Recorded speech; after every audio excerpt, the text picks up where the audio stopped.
Hey, welcome to the Really Charlie podcast. Glad to be with you guys once again.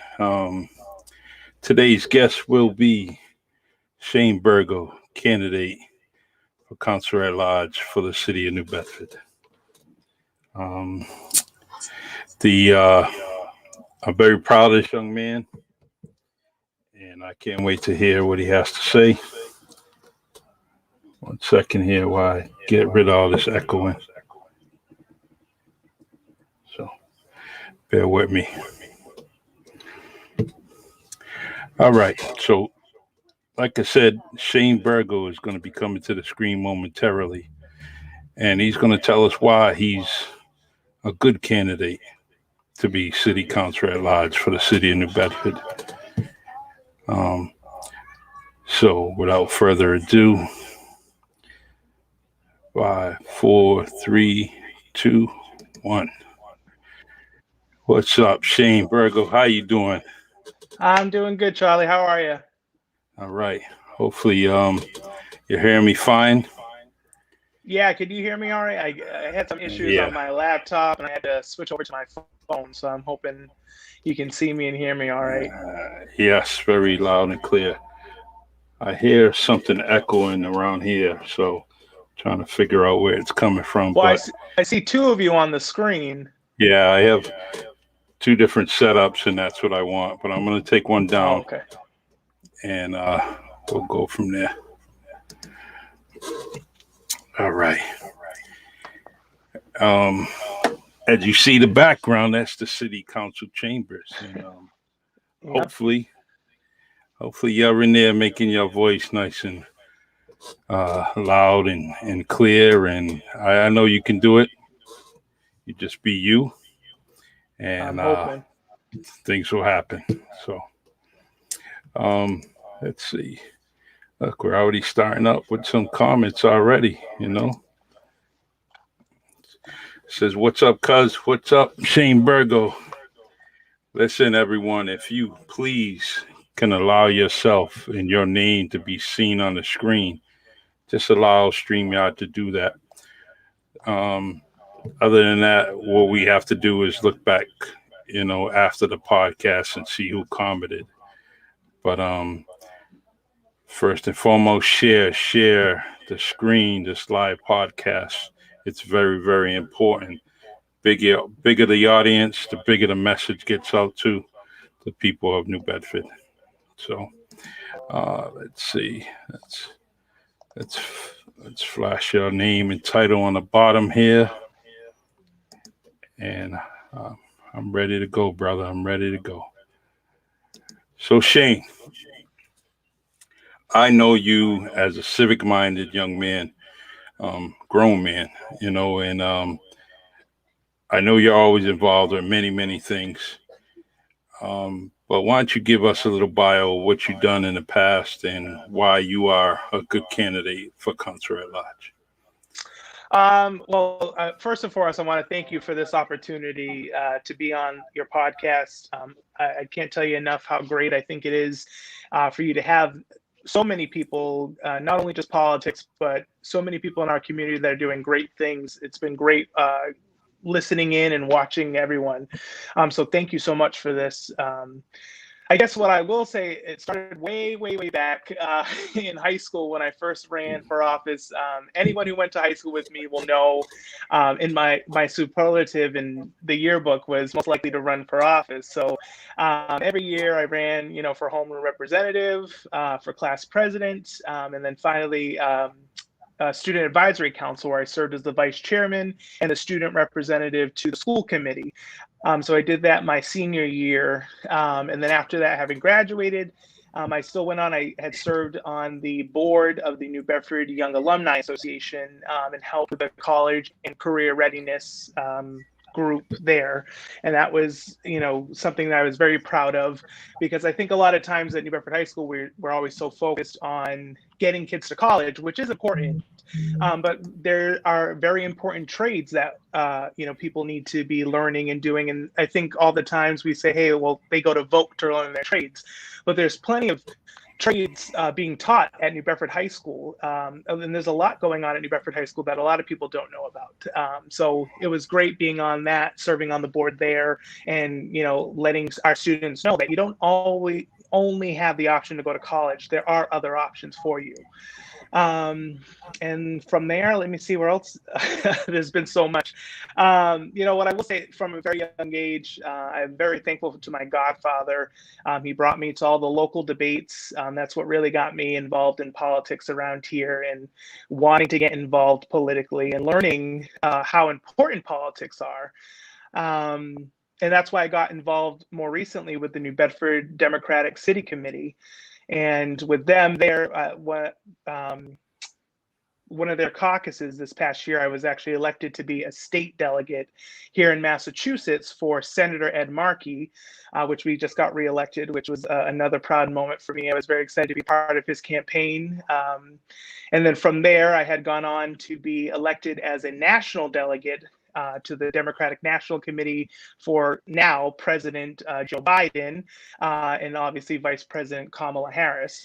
So that was very exciting for me. Obviously, we didn't get to go in person, but it was still very important, because there's a lot of things that, you know, as they say, how the sausage is made, that people don't realize about politics. You know, we see Joe Biden, we see Kamala Harris, we see those faces, but there's the party platform, there's all the positions that we talk about in the background, and people like myself here, and I was representing Massachusetts 9th Congressional District, and hopefully the people here in New Bedford. When I was in those Zoom meetings, that was the running joke. You know, you usually say where the in the room where it happens, but in this case, it was the Zoom where it happens.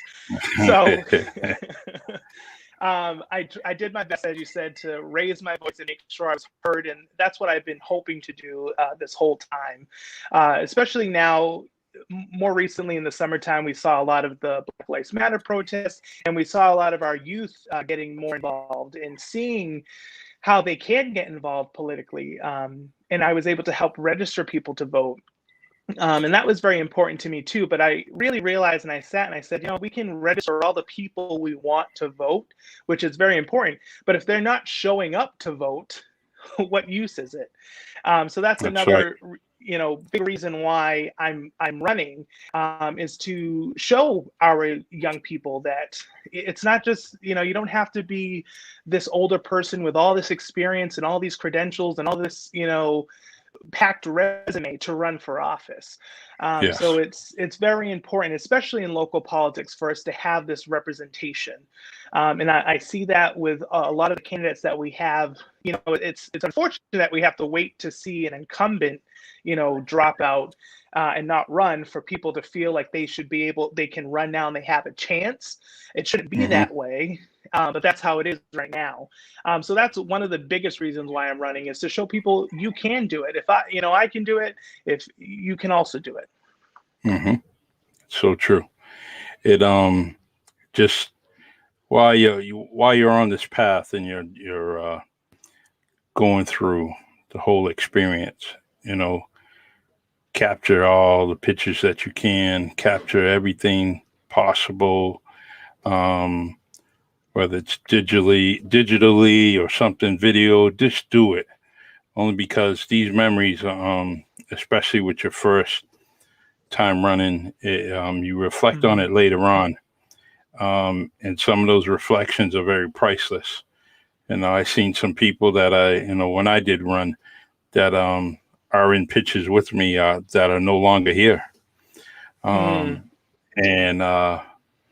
But it's just great experiences. It's nice to know. It's nice to show, you know, people behind you, because you're going to inspire someone. You're going to inspire someone, many people. You're going to inspire people that are going to say, look, Shane did it. I want to do it just like him or better. I'm going to do it. And so you keep on doing what you're doing, and, you know, collect all these memories. So it's been great working, especially with my brother Jarrell, has been the chairman of my campaign. My friend Cassandra, my trusted friend, I should say, is my treasurer. Yep. I have a huge support system behind me. That's the best part about when I when I officially decided to run. Obviously, I have been involved in politics for a long, long time. My uncle Hector has always been telling me, "You need to run. You need to run." And I'd always tell him, timing is everything. Right now is not the right time. Whether I'm starting a new job or helping out with my grandmother. So it always seemed like it wasn't the right time. So that's why when I finally did decide to run, it was one of those things where I sat down with my friends, my family, and because I knew it's not something, when people do decide to run, what I will say is it's definitely not something you can do alone. You're going to need a strong support system. You're going to need your community. And you need to know that it's not going to be easy. So that's one thing I have learned. It's been, it has not been easy at all, but it sure has been fun. Definitely getting to meet with people and hearing people's stories and letting them know that they're being heard. And that's the biggest part of our campaign, is letting people know that they have a seat at this table. If I win, it's not me who's winning this seat. It's the community that's winning this seat. A lot of times we keep hearing these articles where they're saying, "Oh, Deborah Coelho's seat is being vacated." It's not Deborah Coelho's seat. It's the city of New Bedford's seat. And that's what I'm hoping to bring, is it's the seat of New Bedford that I want to make sure that they know I'm sitting in the seat, but I'm sitting in the seat as a representative for everyone here in New Bedford.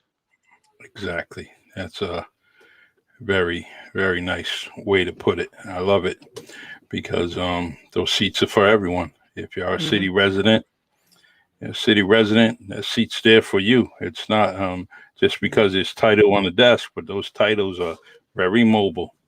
They can go from so-and-so's name to Shane Burgo's name, and so they're there for a reason.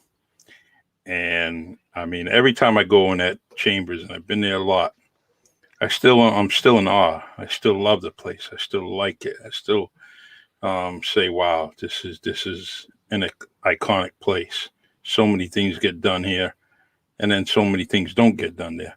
So I just want, I just love it, and I really, really will be happy if you get in there, because I already know what type of person you are, and it's going to be good.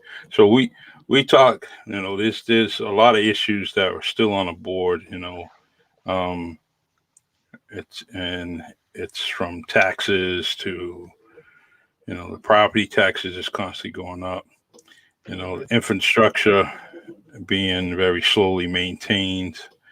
Um, let's see, fire department, EMS still fighting. School department, the paras, the lunch aides. The paras. There's one thing I got. Working within the school district, for 8 years, and I've always seen how valuable the paras are. And then when I finally learned last year what they actually make, I was like, it was jaw dropping. I couldn't believe it, because I know that teachers and administrators call on those paras constantly. So, how can you kind of help out with some of those things? Do you have a brainstorm on how you're going to try to help out with those situations?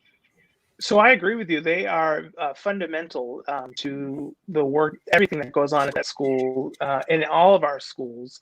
And it's very appalling to know that they're making lower than the minimum wage. And I don't think a lot of people understand that or know that they're, because of how the Fair Labor Act is set up, that they're legally allowed to be paid below the minimum wage.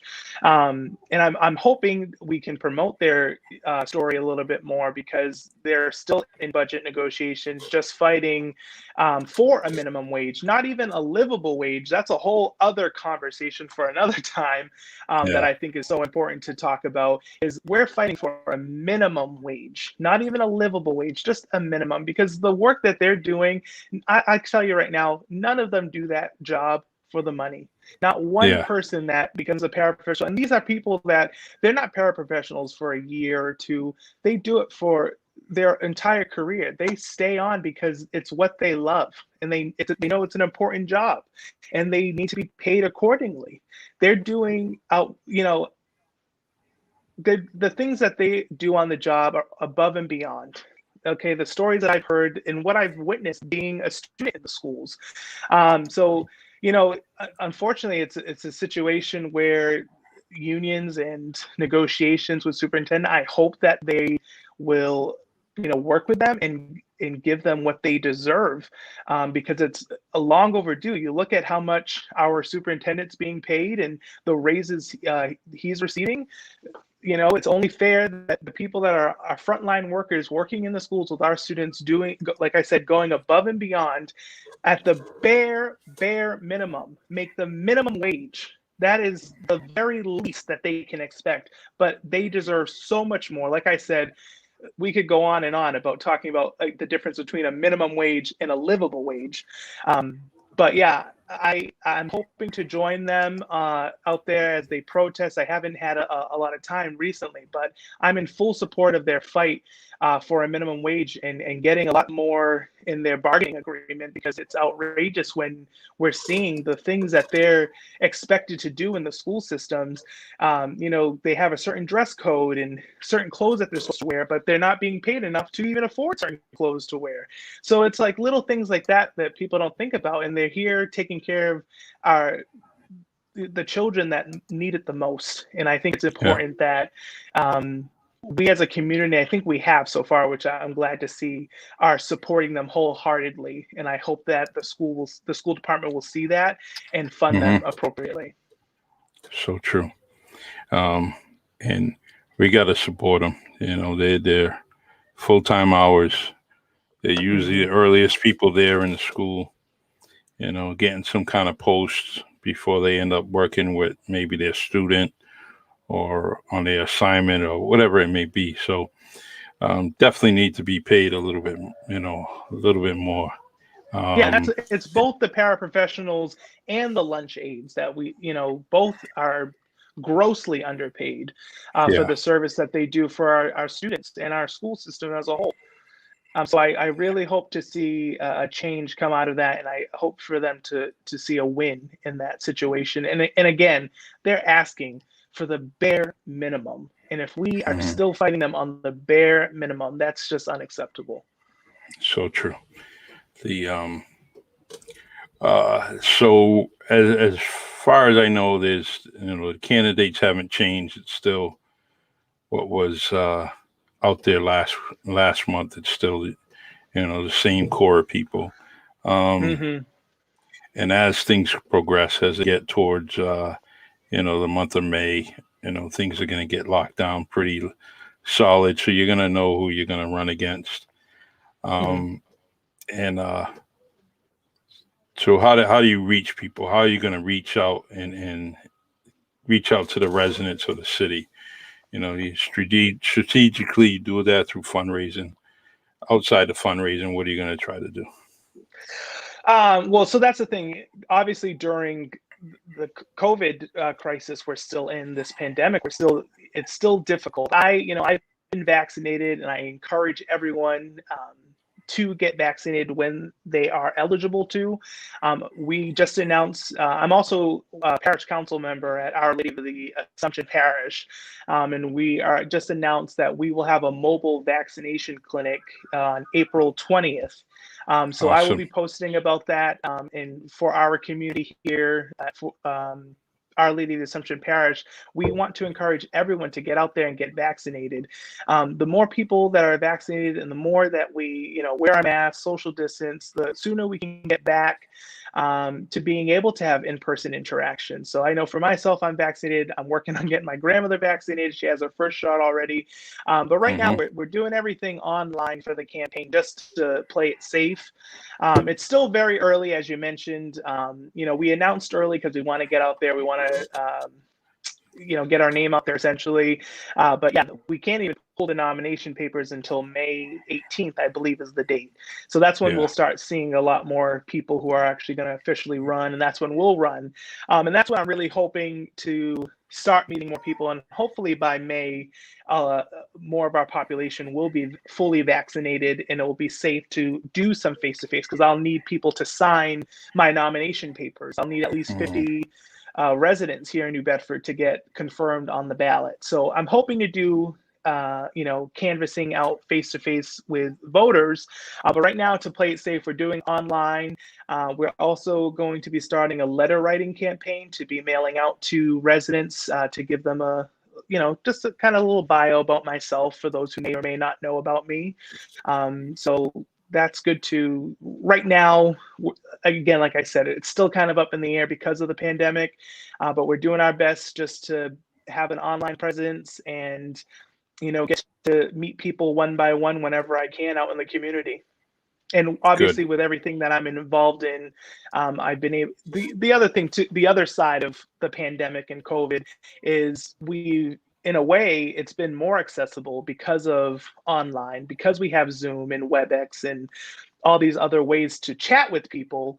All the different community programs that I've been a part of, whether it's the NAACP, United Interfaith Action, what have you. A lot of our meetings, we've seen the attendance grow because people actually have the ability to join virtually wherever they are, as opposed to coming in person. So in a way, it's, what they say, a blessing in disguise. So in that sense, we've been able to meet more people virtually. I'm more of a face-to-face kind of person, but in a way, because of how it's been, virtually has been a lot easier to reach some people. So we may be doing some outreach in that way as well. Good. Yeah, it's virtually is definitely something you can do. You have been doing it. I offer anytime you're trying to get a message out there, because on my page, your page, and many other pages that I listen to the Really Charlie podcast, there's a majority of the people are New Bedford. So if you need to come on here and broadcast a message, just contact me. I'll have your brother contact me. I appreciate it. And we'll do what we have to. So you got all your suits and ties already, you're getting ready. Yeah. Well, yeah, that's the it's so funny. I did order some new suits, and I do have a professional attire for my job at the DTA, but I usually don't wear a whole suit. And then obviously I've already had a couple of poundage on me, obviously, but COVID hit me a little bit harder, I'm sure, as most people did. So I did have to order, a couple of sizes up for some of our campaign photos. But I always laugh because I'll try something on and I'll go and I'll model it for my grandmother, because that's the only approval I'll need is from her. She decides what I should wear and what people are going to like. And if she likes it, then I know that everyone else will like it. Yeah. And take it from her, she dressed up on let me see, she dressed it up 7 days out of the week. She was always a neat appearing person. Your your grandfather, late grandfather, he was always sharp and well dressed and everything. So take it from them. Stand in front of them just like you stand in front of the mirror, and you'll be all set. Nana will kind of grab your cheeks again, and until you look good. Well, me and my brothers always joke about when we were younger. My grandfather used to pay us quarters to iron his shirts for him. So that's how we would earn money here and there, because he always had a clean press shirt and all his pens in his pocket. He always dressed very nice. All my uncles, my grandfather's brothers, they always dressed that way. But Sure. That generation of people always dressed very sharp. So that's it. Came out of the house with a hat on, Yeah. Always. What are some of the things that you see that needs to be done? That you're perhaps putting on your threefold biography or something. What are some of the things that you're going to broadcast to the people, if you care to say? So first and foremost, one of the biggest issues that kept coming up for me, that I was very vocal about, was the opioid crisis that we're facing here in New Bedford. It's a tough situation I'll be the first to admit I don't have all the answers for you. I'm not going to say I can solve the opioid crisis, but what I can say is I feel like we have not done enough. Haven't tried enough. You know, as long as we're trying to do something, trying is better than not doing anything at all. So we've seen a lot of proposals come to the city council for different locations, for treatment facilities, like clean slate, and they always get voted down. It's always a no vote for those because we don't want it in our backyards. That's what we always hear, not in my backyard. But the issue is the people that would best benefit from it are already in our backyards. They're already on our front porches. They're already on our street corners. They're already in our pocket parks. They're all over the place in New Bedford, and no one's helping them. We're hoping to just ignore them. We have situations where our homeless, are on the street corner or on the intersections asking for money. And what did we do? We built the spikes on the divide. So it's just we constantly are just trying to ignore the problem. Essentially, that's how I'm looking at it. And again, like I said, I'll be the first to tell you I'm not going to say I'm going to solve the problem, but I'm going to try. And that's the issue here. That's what I want our city council to do, is try.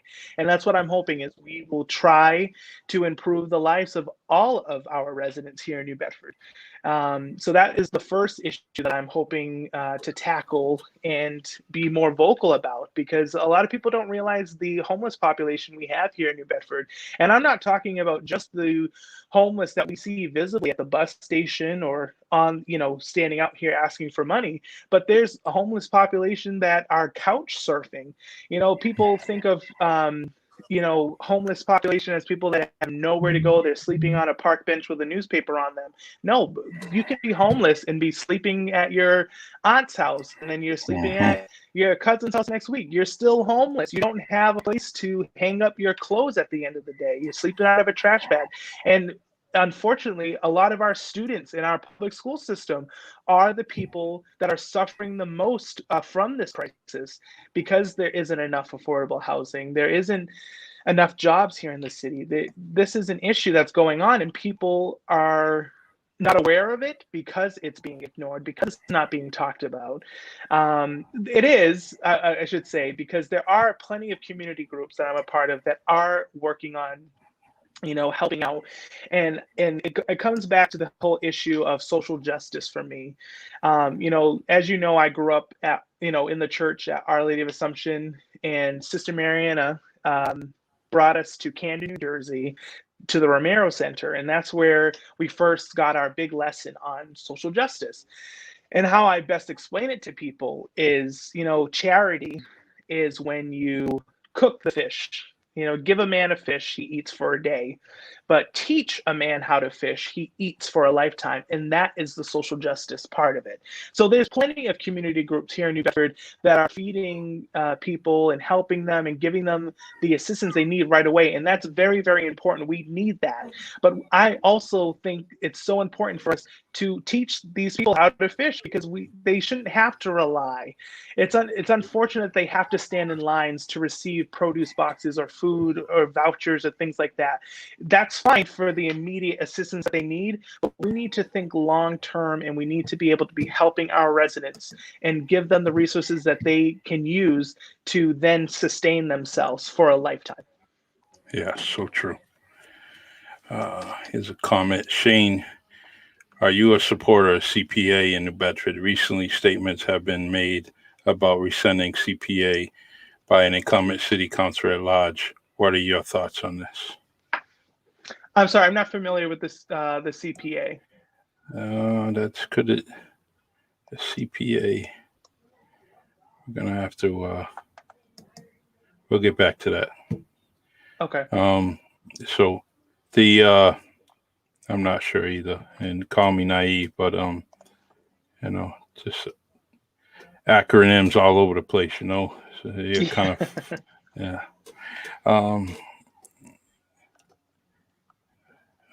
That's Michael Kahn playing around here. Is it the Community Preservation Act? Yeah, maybe. It's just it can go in so many directions with that. Well, it's you're going to come up with, people are going to make statements, and those statements are then, as they're being made, by some of the competition that you have, you're actually going to have to answer to it because the media is going to bring it to all of you, and they're going to basically throw the questions out to all of you and see where you stand as a you know as a candidate. As candidates, they want to kind of see who they can basically narrow it down to and talk, and actually vote for. But one of the things you mentioned about registering, and yeah, we can have a big old list about registrations, have thousands of people, but they need to come out and cast their vote. Yes. I'll tell you the story, and it was kind of, you, as a candidate runs and as the election is done and completed, you have an opportunity to go back to the election office and get a copy of the disc to see who voted. And I've seen countless people that didn't vote, and they live directly across the street from some of our polling stations. And so, having your name on that list is, it's a couple of steps, but it's not all the steps. Casting the vote is very important, and every vote counts. So this percentages are low in most candidates that win. Yes. Most councilors at large that win, they have to have about 5,000 votes. 5,000 plus maybe 5,300, and chances are they're going to end up winning one of the seats. So that's a number, in my opinion, that you have to work towards. And well, yeah. So speaking about voter turnout, looking at your race with Mayor Mitchell, in the preliminary election, I believe the turnout was less than 10%. It was like 9 point something percent. And we have over 100,000 residents, and 9%. Well, not all of them obviously are registered to vote, but of those registered to vote, 9% showed up for the preliminary election. Then in the general, I believe it was only 20 or 25% came out to vote. And that's the other issue that we're hoping to tackle with my campaign. And again, another reason why I'm running is to discuss the issue of voter apathy, not only in our city but nationally. Because a lot of the conversations that I have with people is the first thing they say is, "What's the point? What is the point? Nothing's going to change. They don't care about us." A lot of times they feel like our city government is inaccessible. And so that's why in my campaign announcement, I talked about bringing back local government that is for the people, by the people, and of the people, because our residents should feel like the city government is accessible, because local government should be the most accessible government out of all. So that is the biggest issue that I'm glad you brought it up, is voter apathy, and the fact that people aren't coming to the polls because they just see the same old people running, and they feel like it's not going to change because their vote and their voice doesn't matter. And I'm here to let them know that it does. And really quickly, not to change the subject, if the person that asked the question before about the CPA, I believe they're referring to the Community Preservation Act. I do support the CPA. I think it's the CPA committee here in New Bedford. I do support it, to answer that question from earlier. Okay. Yeah, And there it is. Oh, there it is in front of us.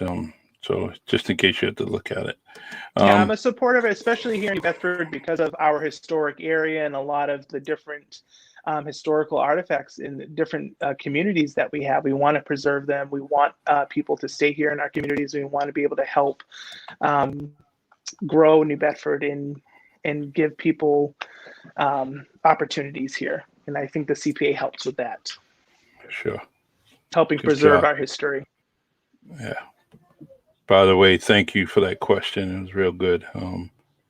And as a good candidate, you answered it very quickly. And one thing, Shane, I always, and especially when I was um, working, and even when I was running, I would always try to. My philosophy was I don't know isn't an answer, and I always wanted to say I never wanted to say I don't know to someone. I would always say I'll get back to you. And I feel you're that type of person that you're going to find the answers. You're going to definitely, you know, I don't know. I don't know what to do. Maybe you should check here. Maybe you should check with that one. You know, Shane, I know if something's brought your way, you're going to check it out. You're going to try to find some answers for the city. And, I'm kind of excited about you. Well, Let's see. that's what I've always hoped to bring to this table is, like you said, if I don't know an answer, I'm gonna find out for you, and that's the biggest part about, I think, being a local politician is constituent services, and we need to focus on that. And even if I'm running for an at-large seat, not a ward seat, and of course we encourage people to contact their ward councilor first, but I'm here to help represent all of New Bedford. So if you have an issue, I want to help. So even people outside of New Bedford, any issue that might have come up. Like I said, I had ran and was elected as a national delegate for Joe Biden. So a lot of issues that came up nationally, things like that, or any issues that people have about voter registration when it comes time for that. People know I'm the person to call. And if I don't know the answer, I'm going to connect you with the person who does. Even now, when it came time for the vaccine rollout, a lot of people had questions about that. I didn't do a lot of work per se on getting vaccines. I'm not in the healthcare field, but I did my best to promote it and get people connected to where they can register and get vaccinated, because that's so important. So yes, I agree with you. Every politician and any person, honestly, if you're a good person, should be in that mindset of, if you don't know or can't, don't know something immediately, at least do your best to help.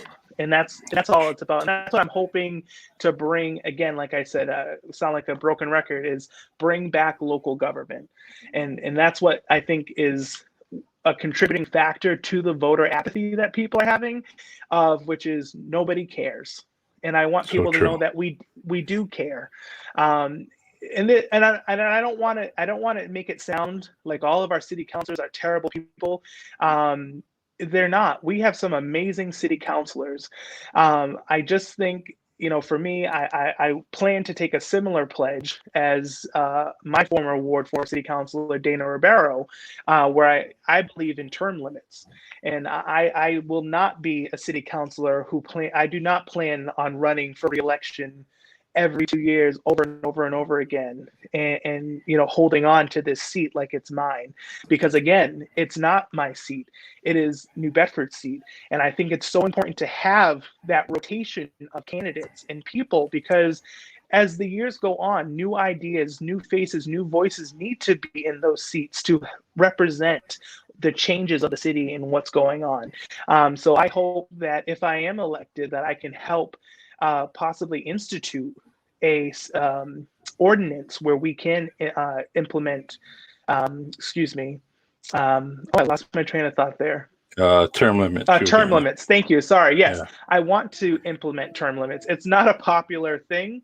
And I know a lot of candidates that have run in the past that ran obviously as non-incumbents and then finally got their foot in the door. And then once they were under that safety umbrella of, oh, I'm an incumbent now, then they no longer, they don't believe in term limits anymore, because now they're safe because they get reelected every time. Yeah. So I'm hoping that I can work with our city councilors. Obviously, we have, we know Deborah Quell is not running again, so there's going to be at least one new person on the council. And most likely the other four are going to be reelected because how our city politics work. So I don't want to be negative. I don't want to paint a picture that our city council is doing nothing and that they're terrible people, because they're not. They're very good-hearted people. I know a lot of them. I have personal relationships with some of them, and I respect them wholeheartedly. And I don't want our campaign to be painted at any way as negative. But I believe that we need to have term limits, and that we need to give our residents an opportunity to have their voices heard with other representation. It shouldn't just be a stronghold of the same voices, same people, in same round robin, essentially. Yeah, Shane, Shane, just be you. Just being you. Don't have to worry about none of those things because that's not you. That's not you kind of tarnishing or assassinate someone's character. You're just a good human being. You're just gonna do what you have to, and just follow your upbringing, follow your common sense, and chances are you're always gonna be right there to make the best decision, whether it's during your campaign or when you get elected. So, don't worry about that. Your nature's there. It's gonna definitely, it's gonna always come out with good results. And if you have to explain to someone why the decisions were made, I'm pretty sure you already have your facts already settled in your mind, and you'll be able to explain to them, agree to disagree sometimes, but, I know your explanation is going to be worthwhile. And what I will say too is I think the other issue, another reason why I'm running, is because a lot of the other candidates that I see, not this cycle, which we'll see, obviously, like we said, we don't know who's officially running yet, but in past cycles, like I said, my godfather brought me to all the local debates. I've been to all the local debates since I've been young, and I have seen over and over again how the new people that come in, their go-to is always to attack the incumbents. And it's easy to attack the incumbents. It's easy to say, oh, out with the old, in with the new, because that's popular. It sounds cool. It sounds great. But at the end of the day, we know that, the incumbents are going to still be there, and we need to be in a situation where we're working with everyone. Okay. So even if we disagree with someone, we need to be in a situation where we're able to respect one another. And when we're campaigning, it should be about us. It should be about our campaign. It should be about what we can offer to the residents. And so that's what I hope our campaign, where we're going to stand out, is our campaign. You will not see us pointing fingers or throwing mud at people, because we're only here to uplift the residents of New Bedford. And again, in my announcement, I had a big emphasis on our city motto, Lucem Diffundo, which is I diffuse light.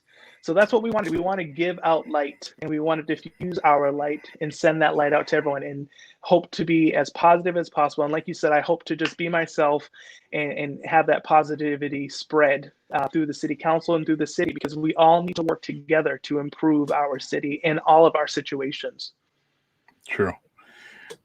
It is our city, our pride. I mean, in order to run for a seat, you got to be a city resident. So it's your city, their city. It's all of our cities. So why wouldn't you want the best for it? And we have to work together and get this all done. So let me see. I had a few more questions here. Let me just kind of look through my notes here. Well, while you're doing that too, I also wanted to mention, some of the work I did with the 2020 census, and why it was so important, especially for our city here in New Bedford. We have a large immigrant community, and a lot of times they're afraid to report on the census because of, fear of deportation or things like that. But their children are going to our public schools, and they're not being counted. And this is why we have such a big issue when it comes to funding. So obviously the census is over. That was one of the biggest things I worked on when the time came, trying to promote that, working with the Coalition for Social Justice to make phone calls and encourage people to complete their census. And I hope anyone that's watching this now, when the census comes up again in 2030, which is a long way out, but it will be here before you know it, please complete your census the moment you get it, and help your neighbor, help your friend, because it's so important for local governments like ours to get the funding that we need. All the issues that we're going to highlight, property taxes, infrastructure. When we're looking at the band-aids on the streets, the holes that my car, is hitting those potholes that everyone else is hitting. I get it. We all get it. In the fire department, it's awful to see that we're closing down these stations and it seems that there's a new fire every single day. And it's unfortunate, but at the end of the day, it's because we don't have the money, we don't have the revenue. So we can hold our protests, we can shout about it, but we need to do something about getting revenue in our city. We need to do something about getting more state funding, and we need to do more petitioning to get not only state but federal funding, because that's, at the end of the day, that's where we're going to be able to have a fully functioning fire department, where we're going to have a full police force. We're going to have a sustainable school department where we can pay our paraprofessionals and lunch aides not only a minimum wage, but hopefully in the future a livable wage. So these things all come down to the census, but other things as well. So we need to be looking at all of that too. So I just wanted to highlight, obviously, again, the census is over, but this is why it was one of the things I worked on that was so important, because of how it relates to all the issues that we're talking about tonight. Yeah, I always thought that the census could be not the all, I didn't want it to always be the determining factor of why we receive money from the federal government. I always thought that the numbers within the school systems were already there, through the lunch programs, all those stats. Those stats are probably huge, probably more. The numbers are drastically bigger than what the census puts out or was actually documented. So I think a combination of that data that is already submitted in the school department could actually help out, because documents that they're submitting to the school department has a guardian, a parent, a child, how many children are in the house, so those things should be utilized a little bit more to kind of help out with the numbers, especially when they're lower, and we all know they're lower.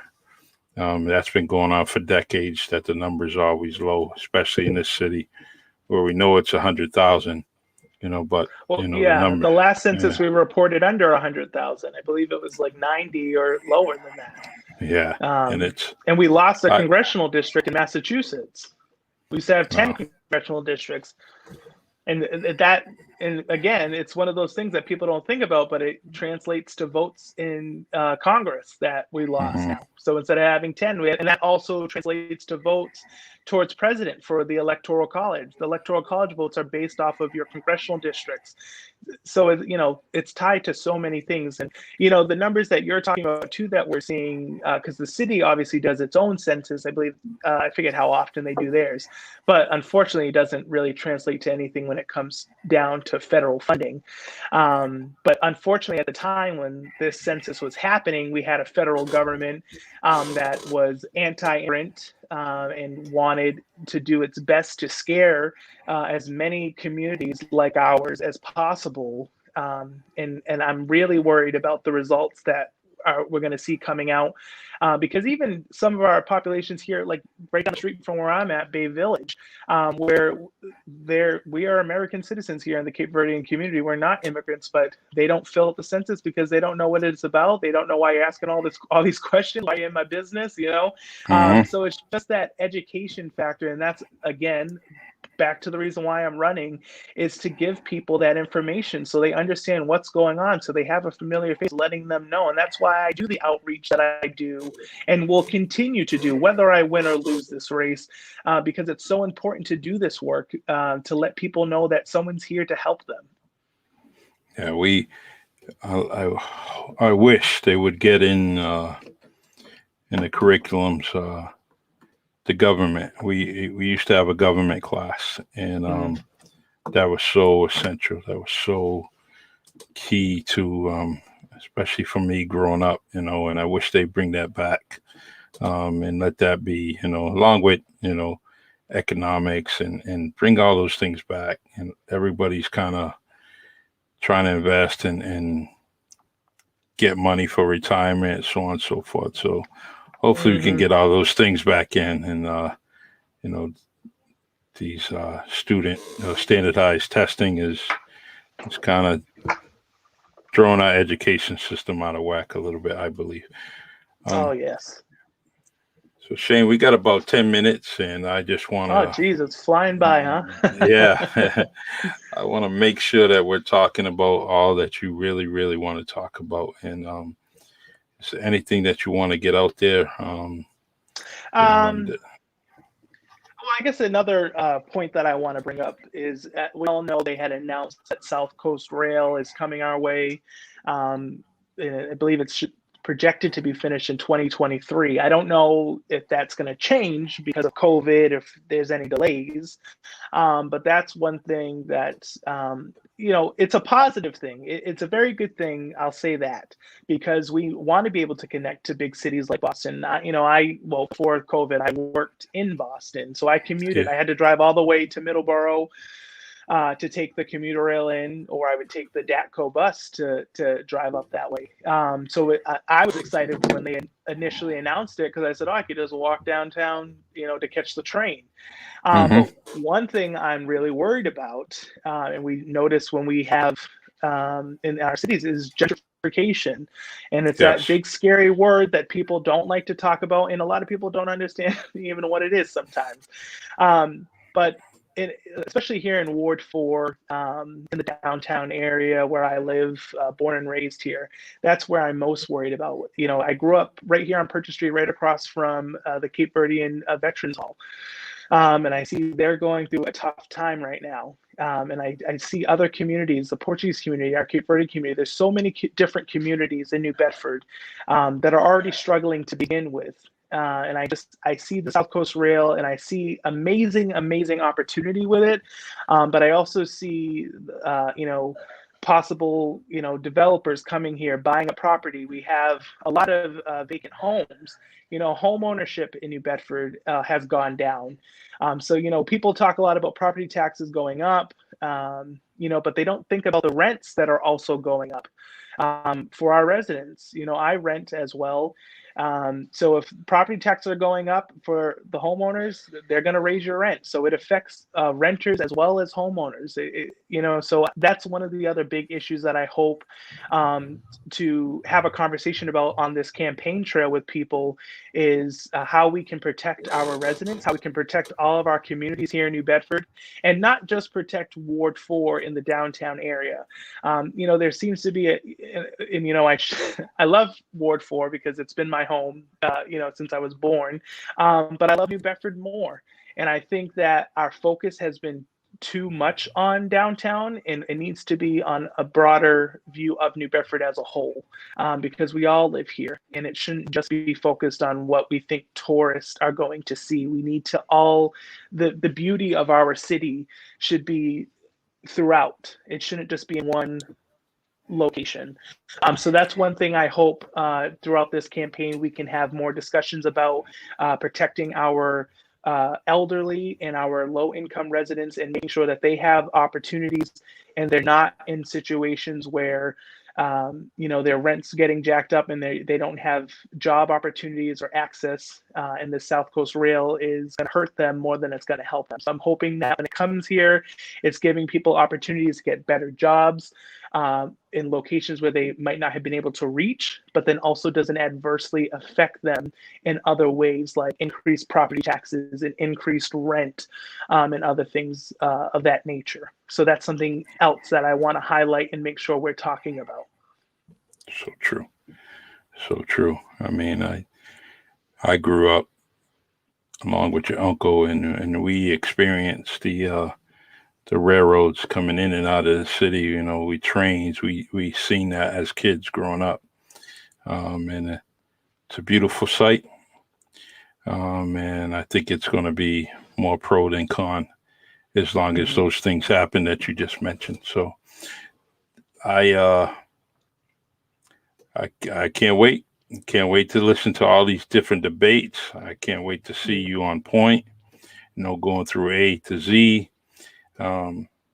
Definitely great new candidates, and I gotta definitely salute you and say that you put your name and your hat in the arena, and you're going after it.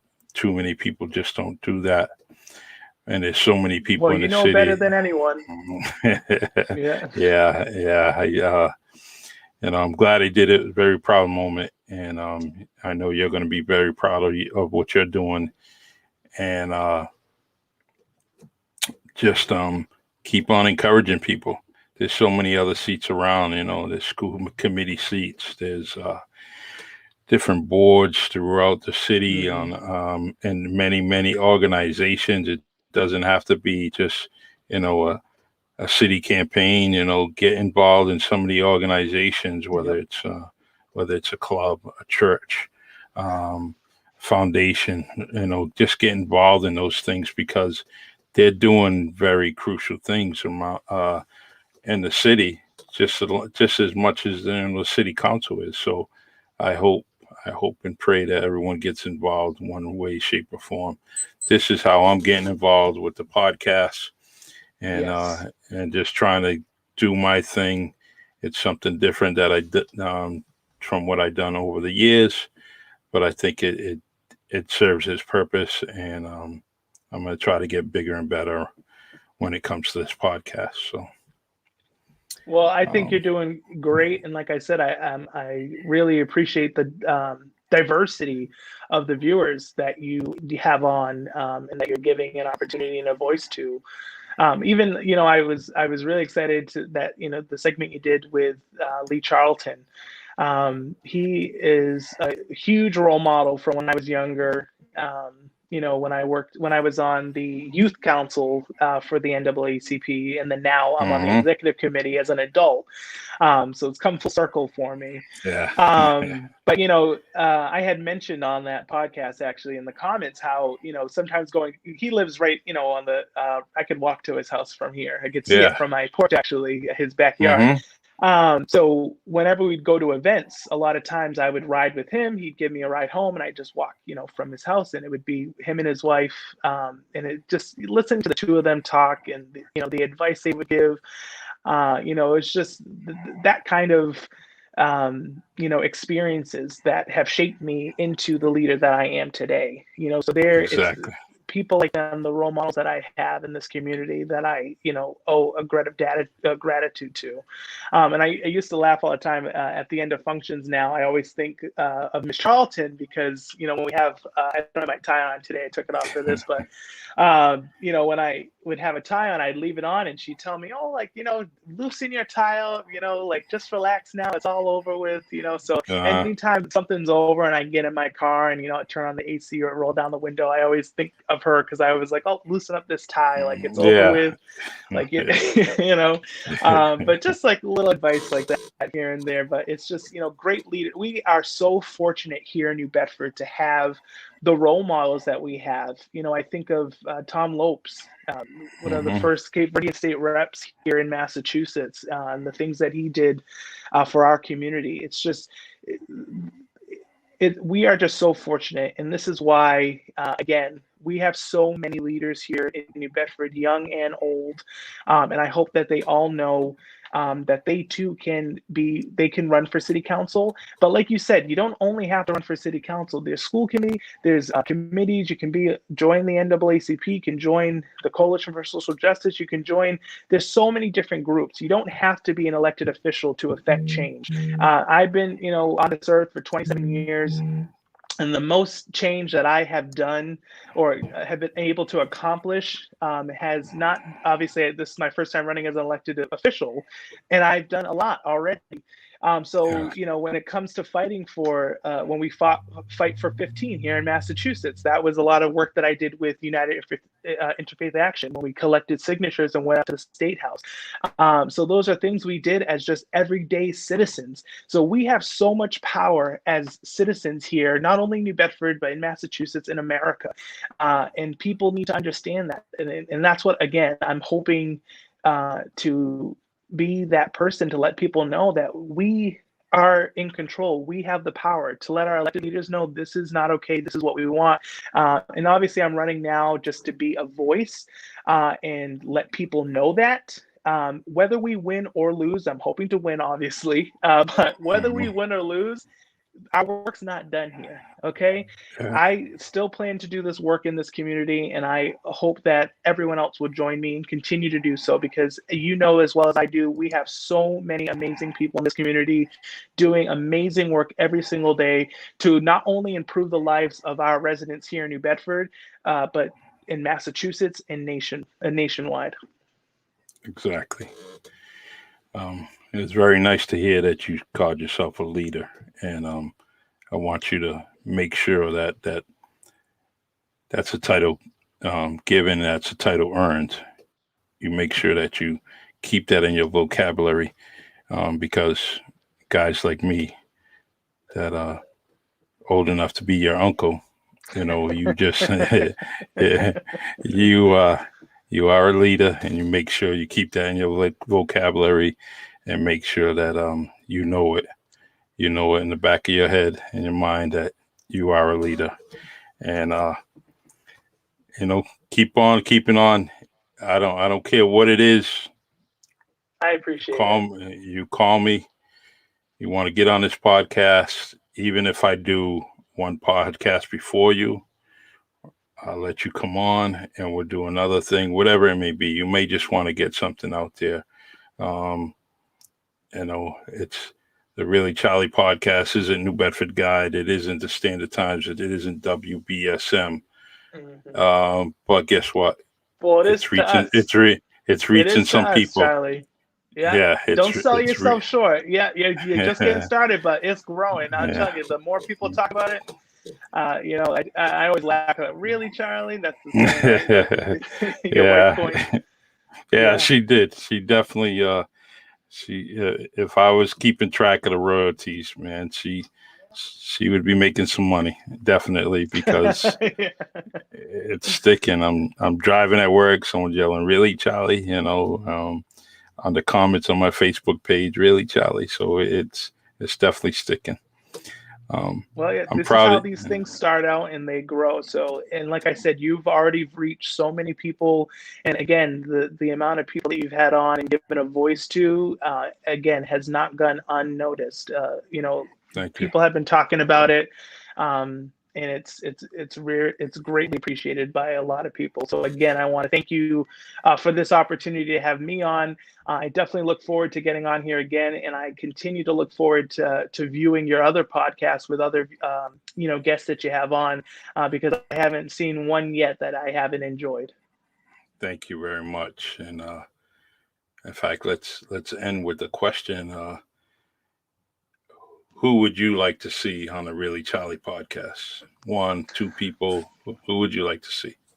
Oh, it's so funny because that's the question you ask everyone, and and I should have had one prepared, huh? Oh, geez. Oh my goodness. Okay, let's see. I guess if I had to pick someone, I would pick Renee Ledbetter. She's my cousin, Hmm. but other than being my cousin, she has been another one of those community leaders here in New Bedford doing the thing, as I say, because. And she's a role model that I look up to. She has been a mentor to me for a long time, and she does a lot behind the scenes that I think a lot of people don't realize until you've been blessed by her.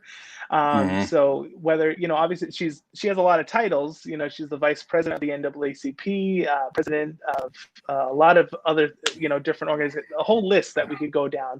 Yeah. But I think she'd be a great guest to have on to hear about her experiences and the work that she's doing.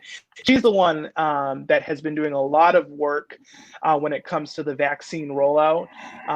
And even this mobile event that we're having on April 20th, a lot of the work that she had put into that with all the other community groups. So I think she would be a great guest to have on because she has been doing a lot of great work in the background. Hmm. And I hope that she gets the recognition that she deserves. I would definitely reach out to her. I got her number right here. Oh, I was gonna say everyone should have her number. Yeah, I'm gonna definitely, I'm gonna text her and try to get here on the May schedule and get her in here in May because I'm pretty booked for the month of April, but maybe the first week of May I can get around there. Mm-hmm. So please keep in touch. Stay in touch with your community because you're gonna really need it. And anything you need, like I Mm-hmm. said, come see me. So all right. I appreciate it. Shane Burgo, always a pleasure. And Yes. please give Nan a big hug from me, Oh, I and will. give your Uncle Hector a high five for me. All right. Sounds good. Thank you so much, Charlie. I really appreciate it. Take care and God bless. Same to you. All right. Shane Burgo, candidate Councilor At-Large for the city of New Bedford. Great leader. Definitely have no doubts in his leadership capabilities. He's also has a great resume.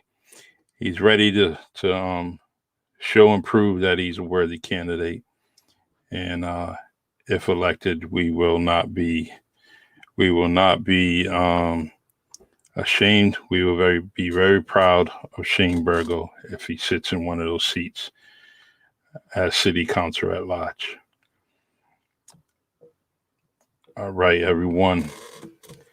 In conclusion, as I always say, and I forgot it yesterday, thanks to a friend of mine who reminded me, mask those beautiful faces and sanitize your hand, wash your hands, and stay blessed. Be blessed, stay blessed, God bless. That's all I can say. I'm losing a lot of friends this year already, and pray for your friends and family, and because we're losing some good people. Every moment should be special. Capitalize on the moments. Capitalize on the people that you know, even if it's for a few minutes. Just say hello. Say I love you. Just have a conversation, strike a conversation, even if it's through text messages, anything. Just let someone know that you care for them. Because tomorrow isn't promised. It isn't promised. And this week I lost a dear friend, Pete Wild. And guy was disloyal, dedicated to the city, to the people. Definitely trying to always feed the homeless. He was a great man, a great friend. And I want to say my prayers to his wife, Donna. Truly her soulmate. They came together and they've been together, and they definitely were best friends. So my heart and sympathy is tearing apart for Pete Wild and Donna and their families. He's a great man, and I'd like to get a tribute going in honor of Pete Wild within the next couple of days, and where we can just say some great things about him. So, like I said, God bless, stay blessed. Love you all. And stay tuned to the Really Charlie podcast on StreamYard, Anchor, Spotify, Facebook, and YouTube. Thank you very much. Have a good night.